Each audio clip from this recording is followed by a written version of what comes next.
Aperte o cinto, ouvinte da Rádio Observador, até porque está na hora de mais uma viagem pelos 5 continentes, um programa em que analisamos a geopolítica internacional. Eu sou o João Costa e Silva, comigo está o José Rafael Lopes e, como sempre, junta-se a nós o historiador Bruno Cardoso Reis. Na edição de hoje contamos também com o especialista em assuntos africanos, Fernando Jorge Cardoso, e vamos por isso dar foco especial ao continente africano. Muito bem-vindos, como é que estão? Olá, bem-vindos, como estão? Tudo bem, obrigado. E obrigado ao Fernando Jorge por também. ter aceito o convite. E obrigado por me convidarem. Vamos a isto. Vamos então começar a olhar para o continente africano. Fernando Jorge Cardoso, comece por si. Que tendências mais se destacam nas diferentes regiões da África subsaariana? Vejamos, em termos globais, antes de começar pelas regiões, eu diria que temos 3 elementos que convém destacar.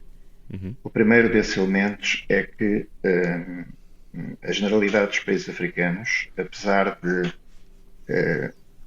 contraditoriamente, terem aumentado a respectiva fragilidade, do ponto de vista do indicador da produção de riqueza e rendimento, ou seja, daquilo que nós chamamos o PIB, continua a crescer a ritmos interessantes, com muito raras exceções. Isto significa que, na verdade, existe um comércio externo, particularmente a exportação de matérias-primas, que sustenta exatamente esses ritmos positivos. Em segundo lugar, indo agora para as questões, para os espaços regionais, que é essa a vossa pergunta, eu iria dizer que, em termos da África do Norte, a preocupação principal é uma preocupação que se liga bastante àquilo que está a acontecer no Médio Oriente e tem a ver com o Egito. Como penso que falaremos sobre esse assunto um pouco mais à frente, vou passar para os outros espaços. Se passarmos da África do Norte, depois na zona do Sahel persistem, apesar de ter havido um conjunto de golpes de Estado no Sahel, no Grande Sahel, para ser mais específico, e um pouco também para o lado da África do Nordeste, em 7 países, desde 2020 até 2023. Apesar desses golpes de Estado, a situação da existência de vários grupos, de diversos grupos militarizados que se reclamam de várias obediências de natureza religiosa, Al-Qaeda, ao Daesh, ou não se reclamam de todo, mas operam, mantém a região um pouco a ferro e fogo, vamos dizer assim, particularmente nas zonas fora das cidades. E nesta área, não só do Sahel, mas particularmente da África Ocidental, há um fenómeno que esse sim é novo, porque a questão do terrorismo é algo que já vem de trás. E aquilo que é novo é o virtual desaparecimento da influência francesa. Aquilo que se considerou e que foi sempre o país com maior influência, a potência externa com maior influência política em África, a França, desapareceu do mapa. Desapareceu do mapa através de um conjunto de golpes de Estado onde os golpistas puseram fora do país sem que a França estrebuchasse as principais empresas francesas a operar nesses mesmos países, terminaram os acordos militares que existiam desde o tempo da independência, que permitiam aos franceses terem bases militares e operar militarmente a partir dos territórios, e estão a pôr em causa alguns deles, embora isso seja um pouco mais difícil. Também um pressuposto que tinha sido definido na altura das independências por França, que era a moeda externa. As divisas dos países que eram antigas colónias francesas eram depositadas no Banco Central de França por troca de a França garantir a estabilidade do chamado franco CFA, que circula em 3 regiões africanas com valores diferentes, mas todo ele suportado do ponto de vista dessa mesma estabilidade pelo euro, e o euro suportado, neste caso, pelo orçamento da França. Esse aspecto não está ainda, digamos, é um pouco mais complicado de atuar. Os franceses também não estão interessados em terminar com isso, mas esse é o aspecto que eu considero, talvez, do ponto de vista do relacionamento externo, mais relevante e mais novo na África subsaariana, e particularmente na África de Sahel e na África Ocidental, que é, estamos a assistir, se é que já não aconteceu, ao fim da França-África.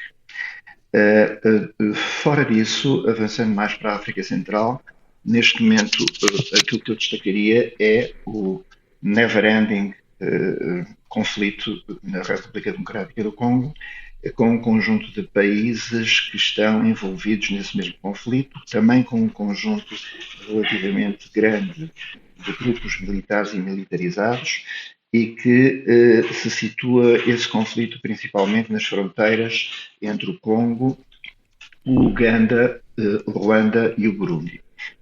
E em que, neste momento, portanto, de 2024 a 2025, em que o aspecto central é, digamos, a reentrada de cena, desde final de 2023, do movimento de ruandeses, vamos ser claros, ruandeses que há gerações que vivem naquilo que se chama a República Democrática do Congo hoje, ou seja, quando as fronteiras da África foram traçadas e se tornaram efetivas na passagem do século XIX para o século XX, há um conjunto de etnias diferenciadas que vivem em vários países que hoje são contíguos. E uma dessas etnias são, de facto, chamados Banyarwanda, que se chamavam Banyamulenge, ou seja, Tutsis e Hutus, que existem basicamente no Ruanda e no Burundi, mas que também existem no leste da República Democrática do Congo, no sul do Uganda.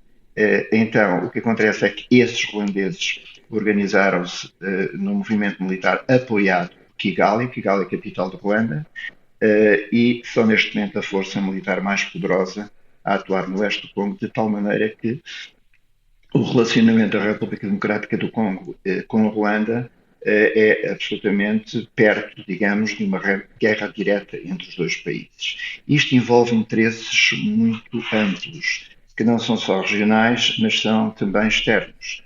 Os apoiantes do governo de Kinshasa, portanto, da República Democrática do Congo, são basicamente os Estados Unidos da América, ou pelo menos eram até ao Trump, não sei agora, ninguém percebe o que é a política externa do Trump, a Bélgica, obviamente, e a China.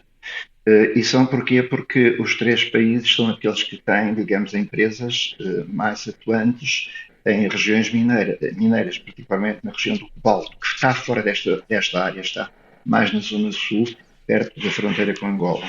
E a apoiar o Ruanda, nós não vemos assim diretamente, vemos uma espécie de França dividida entre dois amores. Por um lado, o relacionamento da França com a Ruanda é um relacionamento que levou, inclusivamente, à assinatura de acordos de cooperação económica e de segurança com a Ruanda, mas ao mesmo tempo a França, enquanto país, independentemente de quem sejam os governos da altura, está interessada num bom relacionamento com Kinshasa. Porquê? Por uma razão muito simples, porque a República Democrática do Congo, com os seus 2 milhões de quilómetros quadrados, é o país que tem não só reservas já confirmadas, mas também produções muito significativas e muito importantes, algumas entrando nos circuitos formais, outras não.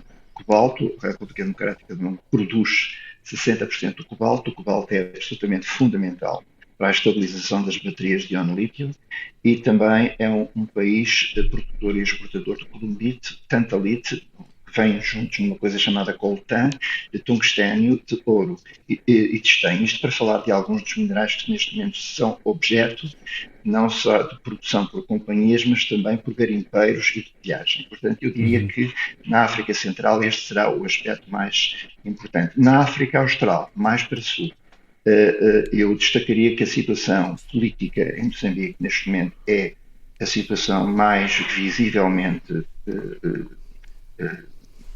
disruptora. E Moçambique é um dos temas para onde vamos olhar já daqui a pouco, entretanto... Então iríamos então entrar mais tarde. Sim. Obrigado. Para já vamos trazer também aqui o Bruno Cardoso Reis.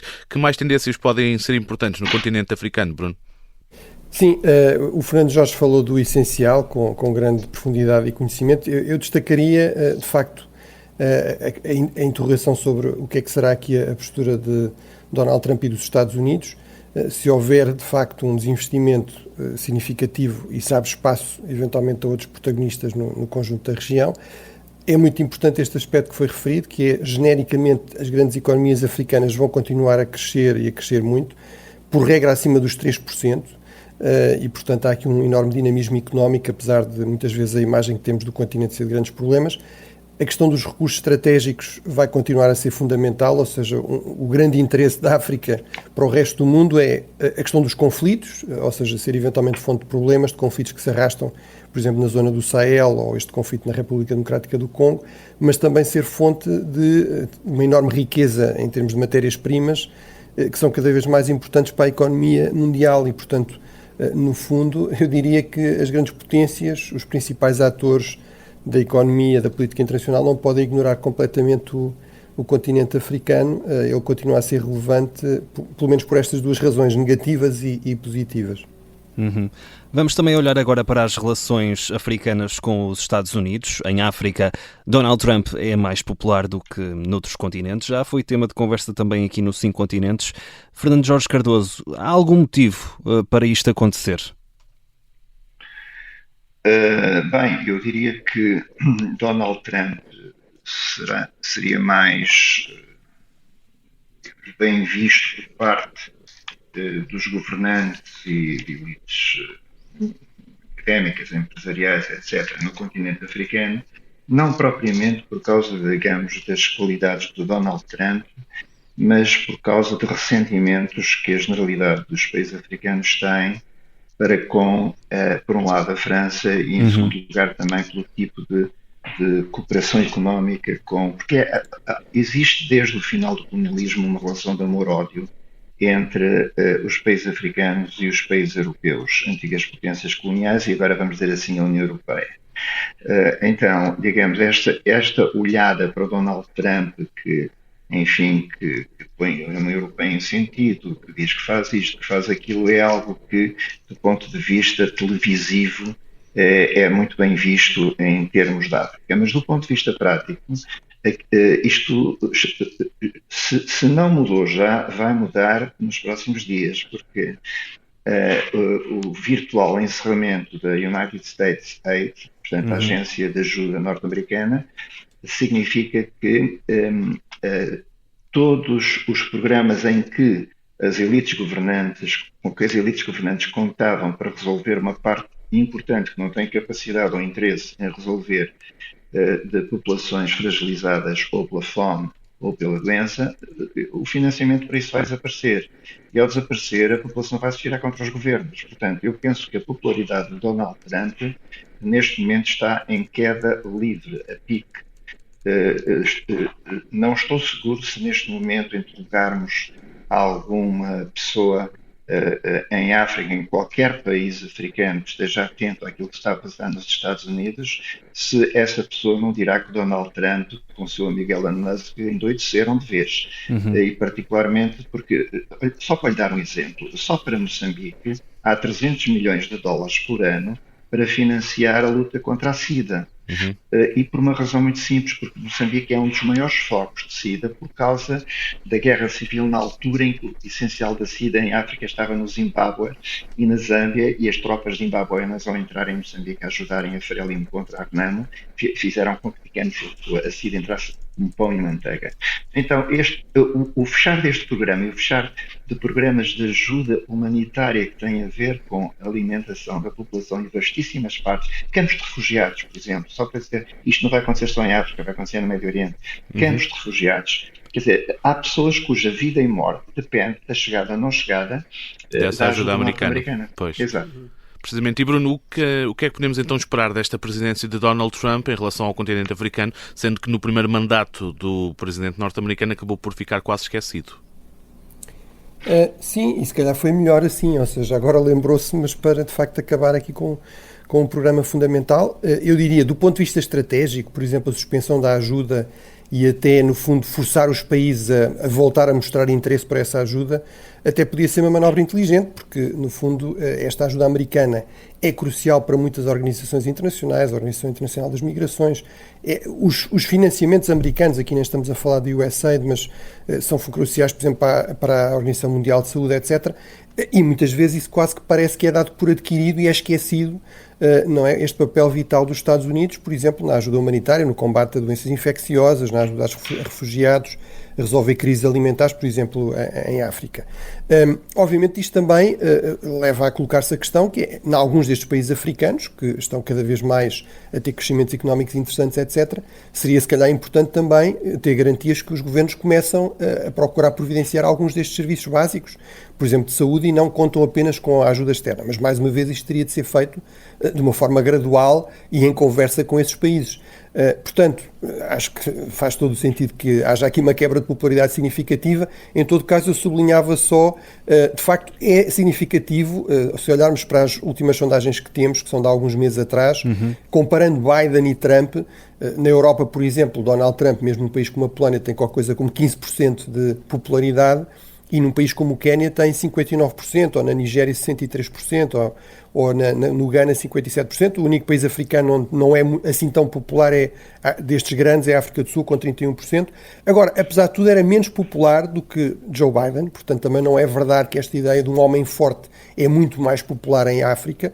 Joe Biden era mais popular do que Donald Trump, se calhar porque havia alguns que percebiam que havia estes riscos. Agora, continua a haver aqui uma enorme incerteza. Eu diria Donald Trump será muito pragmático nas relações com a África, quer acordos de curto prazo, e sobretudo irá centrar-se em questões como a questão das matérias-primas críticas. Aí pode ser que haja espaço para alguns acordos se manterem. Por exemplo, um teste interessante será este corredor do Lubito, que é um grande investimento norte-americano em Angola, e, portanto, vamos ver se isso se mantém, mas para se manter terá de ser com garantias que Donald Trump terá vantagens, por exemplo, em termos de acesso a essas matérias-primas críticas. E, entretanto, o tempo voa. A nossa primeira parte tem de ficar por aqui. Vamos atualizar as notícias, mas na segunda parte vamos continuar a olhar para o continente africano, um programa especial onde contamos com o Bruno Cardoso Reis e também com o Fernando Jorge Cardoso. Regressamos já a seguir às notícias. Até já.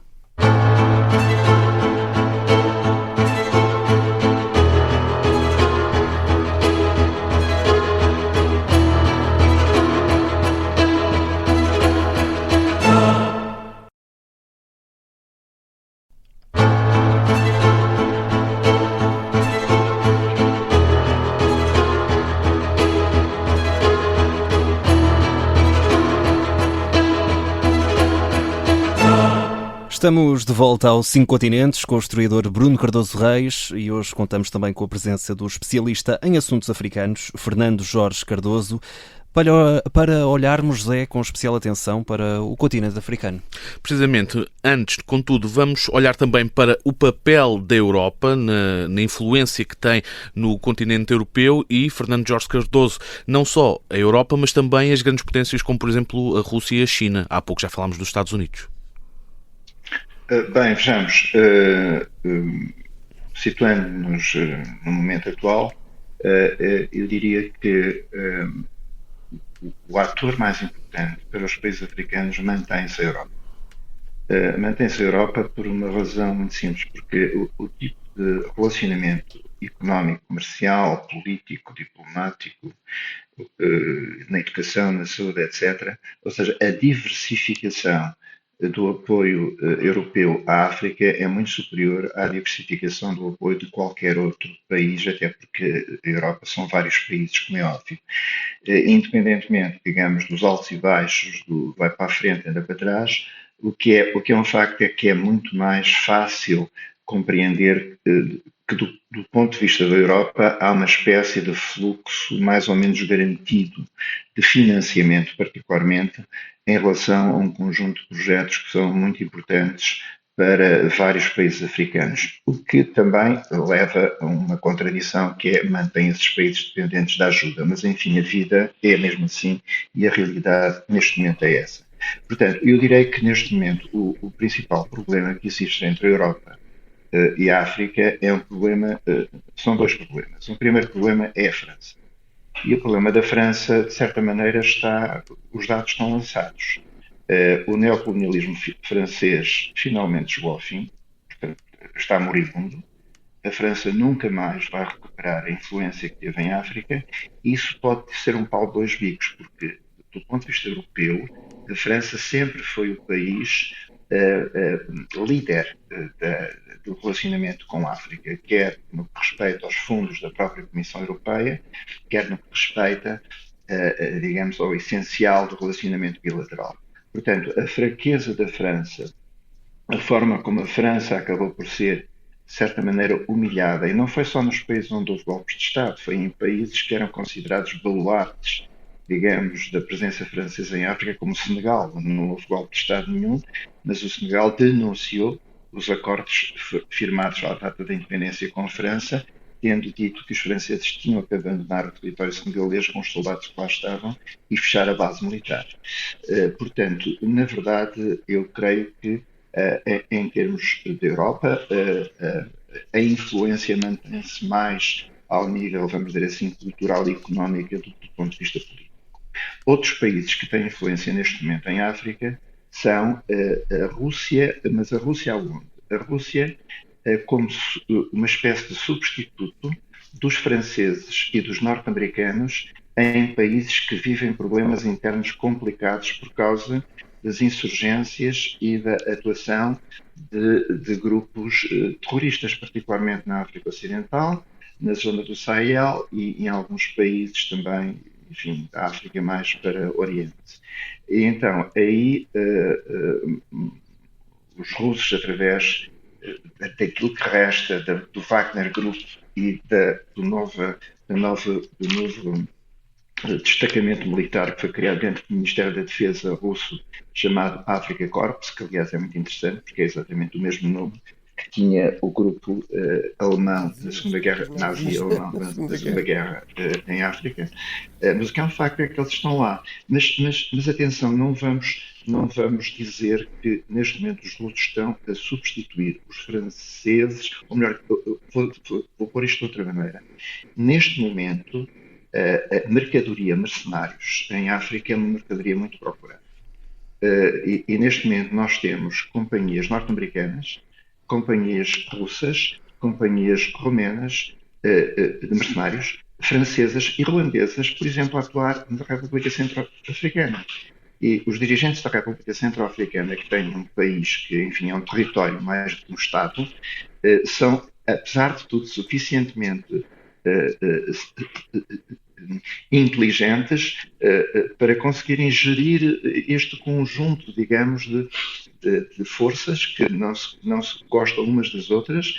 E como é que eles o fazem? Põem-nas em diferentes áreas dos territórios e põem-nas a serem financiadas por concessões minerais que dão a cada uma destas empresas. Então o que é que nós estamos a assistir? Estamos a assistir que a China, qual é que é o papel da China, Fernando Jorge? O papel da China, neste momento, a China foi até 2022, desde o início do século XXI, rapidamente se tornou, do ponto de vista individual, o principal parceiro comercial dos países africanos e, seguramente, o principal financiador, mas, interessantemente, na segunda década deste século, começaram a entrar as chamadas novas economias emergentes em força em África, com destaque à Turquia, à Malásia, à Tailândia, a alguns países árabes, Emirados Árabes Unidos, Arábia Saudita, Catar, e neste momento há um fluxo muito grande de financiamento e de investimento destes países, exatamente para aquilo que tu disseste há bocado, Bruno, para aquilo que lhes interessa, que no caso do árabe não é somente materiais críticos, é também a questão das terras e da produção agrícola alimentar. Também ressalvo que um elemento muito interessante que eu denoto naquilo que está a acontecer em África é uma certa desestruturação e desorganização maior dos Estados africanos, que leva a que, e quer dizer, é por um lado uma consequência e uma causa, que leva a que a África começa a ser olhada por muitas destas empresas e destes grupos como espaços territoriais mais do que como países.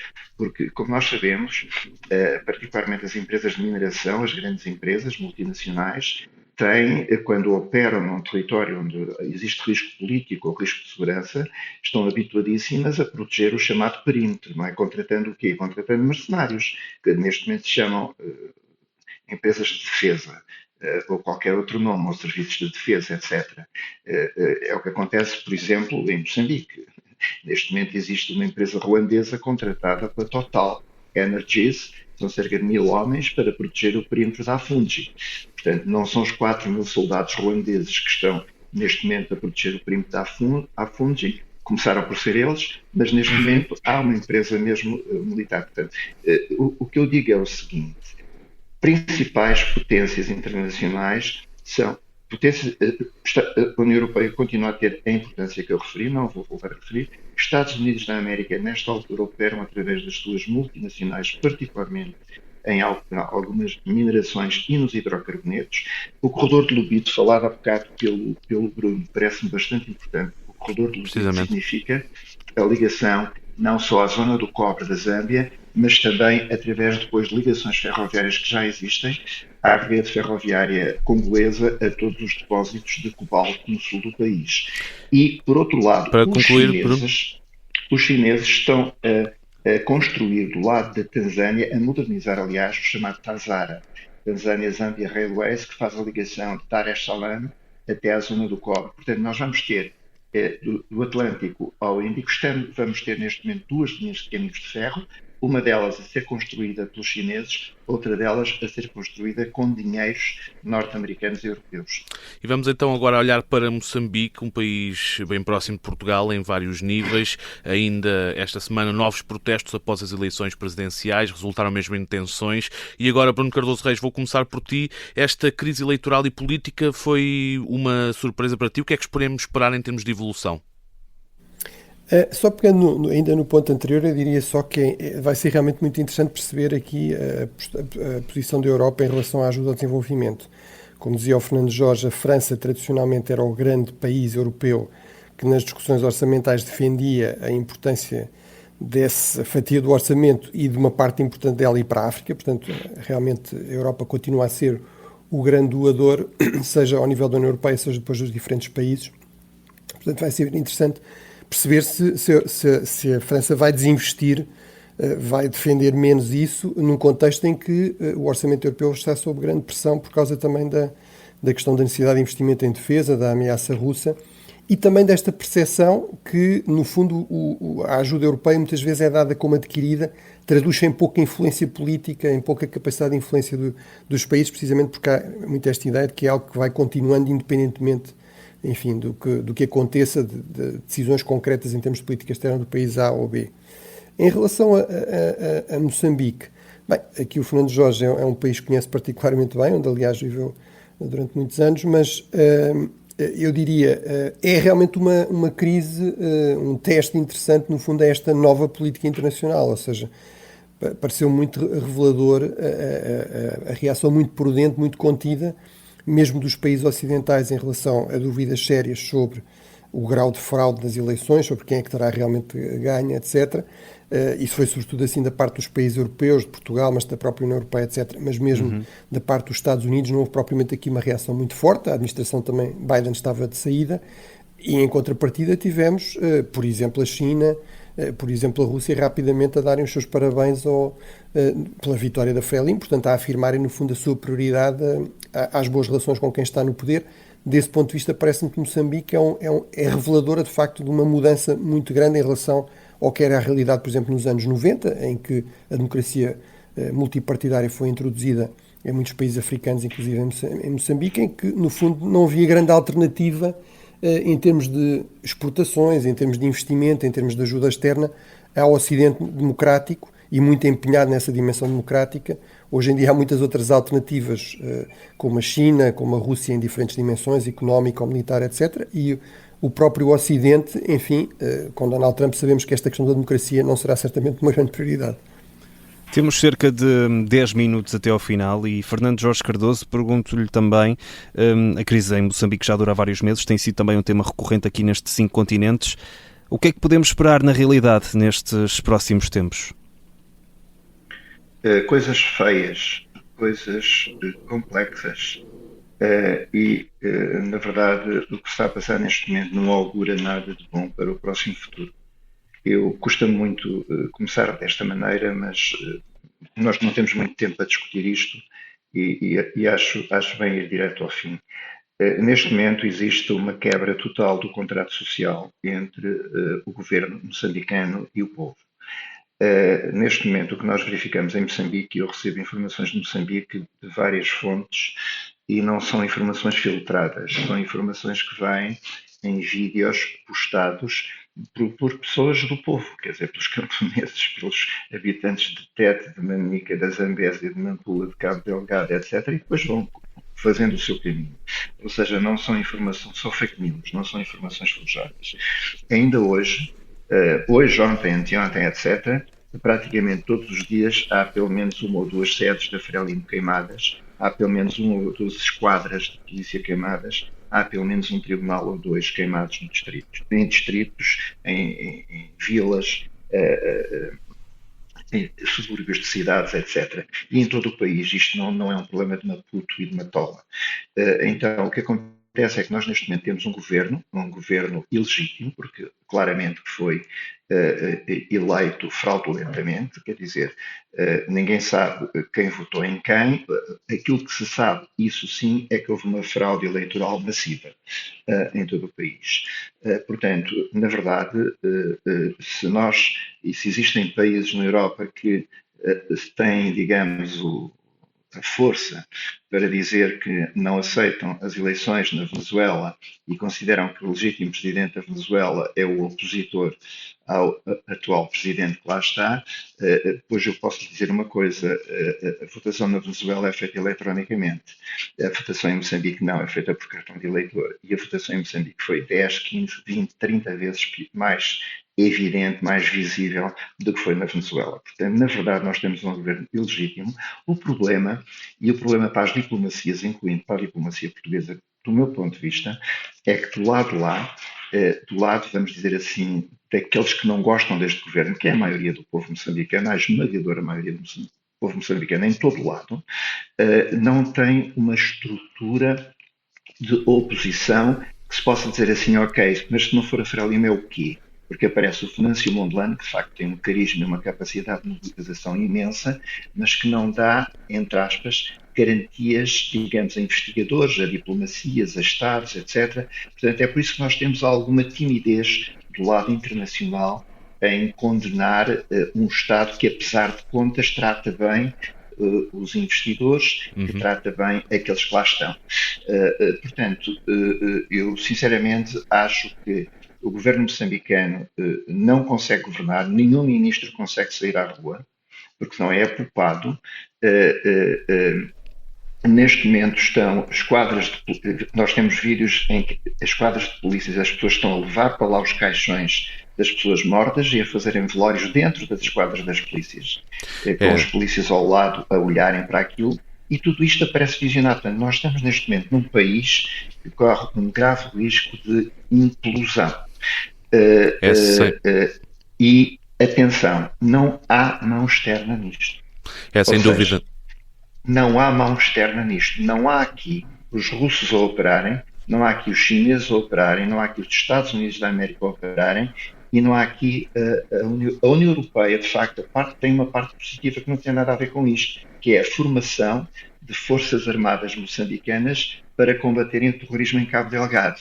Mas, tirando isso, a influência externa, neste momento, em Moçambique, só se pode exercer sobre o governo. Como é que tu influencias um país, ou o que se passa num país, através de um governo que não consegue agir no cotidiano? É sem dúvida uma questão pertinente. É uma situação muito complicada. Sem dúvida uma situação pertinente e complicada em Moçambique. E Bruno Cardoso Reis, que papel é que pode ter Portugal no meio disto tudo?